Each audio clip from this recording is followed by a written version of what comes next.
الرياض، وأنت أولى من كل الناس في العالم.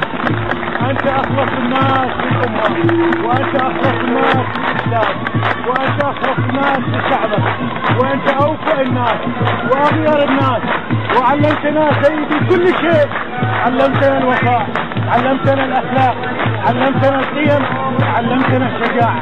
صنعت عراقا جديدا شجاعا منتصرا. أنت النصر وبك ننتصر سيد القائد.